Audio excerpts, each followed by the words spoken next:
জাতীয় নির্বাচনমুখী যাত্রা শুরু করতে যাচ্ছে বিএনপি। দলটির সব মনোযোগ এখন নির্বাচন ঘিরে। দলটি মনে করছে অতি প্রয়োজনীয় ন্যূনতম সংস্কার শেষ করে যত দ্রুত সম্ভব দেশে একটি অবাধ, সুষ্ঠু ও নিরপেক্ষ নির্বাচন হওয়া প্রয়োজন। এজন্য অন্তর্বর্তী সরকারকে চাপেও রাখতে চায় তারা।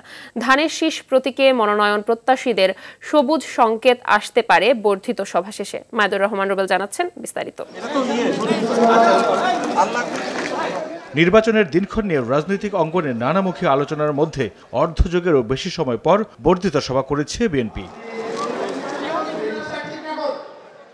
বর্ধিত সভায় আগামী ত্রয়োদশ জাতীয় সংসদ নির্বাচনকে সামনে রেখে 220 থেকে 225টি আসনে ধানের শীষ প্রতীকে মনোনয়ন প্রত্যাশীদের সবুজ সংকেত দেয়া হতে পারে বলে ধারণা করা হচ্ছে। বাকি আসনগুলো বরাদ্দ রাখা হতে পারে জোট বা যুগপৎ আন্দোলনে থাকা মিত্র দলগুলোর জন্য।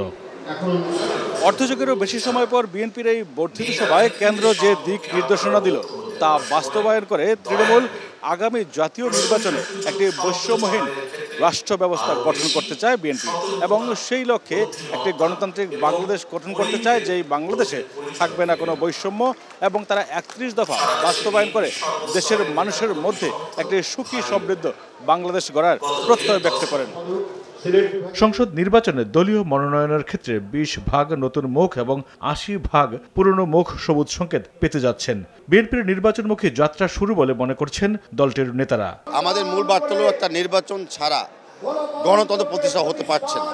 নির্বাচনের জন্য এই বছরের ভিতরে হয় সেটা আমরা একটা রোডম্যাপ দেখতে চাচ্ছি। ভবিষ্যৎ বাংলাদেশ বিনির্মাণে আমাদের যে 31 দফা রয়েছে, যেটি রাষ্ট্র কাঠামো মেরামতের জন্য একটি পূর্ণাঙ্গ সংস্কার প্রস্তাবনা, সেটাকে আমরা জনগণের ভোটে নির্বাচিত হয়ে কীভাবে বাস্তবায়ন করব এবং আবারও আমরা কীভাবে গণতান্ত্রিক পথযাত্রা শেষে গণমানুষের অধিকার এবং স্বাধীনতা পুনঃপ্রতিষ্ঠা করব, সার্বভৌম বাংলাদেশে ফেরত যাব, তার জন্য একটা পূর্ণাঙ্গ আলোচনা করব। বিভিন্ন ধরনের গুঞ্জন শোনা যাচ্ছে যে যারা প্রার্থী হবেন তাদেরকে একটা সিগন্যাল দেওয়া যেতে পারে।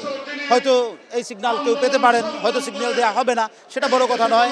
বড় কথা হচ্ছে আমাদেরকে যে দিক নির্দেশনা দিবেন আমাদের সিনিয়র নেতৃবৃন্দ, আমাদের যে দিক নির্দেশনা দিবেন দেশনায়ক জনাব তারেক রহমান, আমরা সেই নির্দেশনা মেনে দেশের জন্য, জাতির জন্য, দলের জন্য কাজ করব। আমরা সকলেই ঐক্যবদ্ধ রয়েছি এবং এই ঐক্যবদ্ধ বিএনপি বাংলাদেশের মানুষকে সাথে নিয়ে একটি অবাধ সুষ্ঠু নির্বাচনের মাধ্যমে, জনগণের সরকার প্রতিষ্ঠার মাধ্যমে বাংলাদেশের যে ভেঙে যাওয়া রাষ্ট্র কাঠামো নতুনভাবে পুনর্গঠন করা হবে।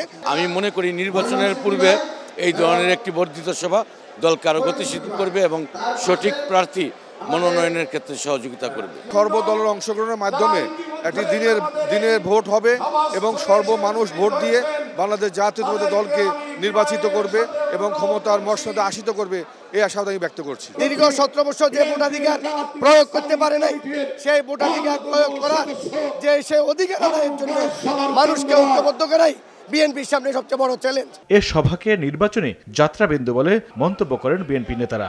একদিকে জুলাই গণ অভ্যুত্থানের চেতনা, অন্যদিকে রাষ্ট্র কাঠামো মেরামতের 31 দফা প্রস্তাব, দুটি বিষয়ের মিশেলে দেশ গঠনের প্রত্যয় তাদের। আমরা যদি আমরা সরকারের ভার পাই, তাহলে ক্ষমতার ভার পাই, তাহলে আমাদের সেই নিয়মকানুন মেনে যাতে আমরা চলতে পারি। আজকের বর্ধিত সভায় যেটা আমাদেরকে বলবে সেইভাবে করে আমরা নির্বাচনে গিয়ে আমরা নির্বাচিত হয়ে বিএনপি সরকার গঠন করবে ইনশাল্লাহ। নতুন বাংলাদেশ করতে চাই এবং সে বাংলাদেশ হবে তারেক জিয়া এবং দেশনেত্রী বেগম খালেদা জিয়ার স্বপ্নের দেখা, জিয়াউর রহমানের স্বপ্নের বাংলাদেশ।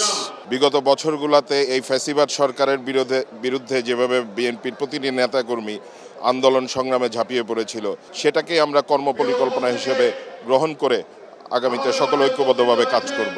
আমরা বিশ্বাস করি পরিস্থিতি যত জটিলই হোক বিএনপি ভোটে বিজয়ী হবে এবং গণতন্ত্রের মা দেশনেত্রী বেগম খালেদা জিয়া ও তারেক রহমানের নেতৃত্বেই বাংলাদেশের জনগণ তার প্রত্যাশা পূরণ করবে।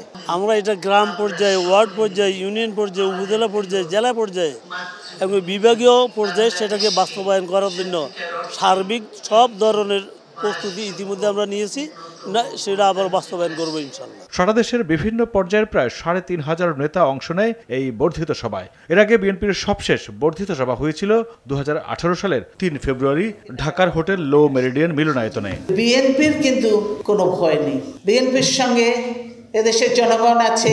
মাইদুর রহমান রুবেল, RTV, ঢাকা।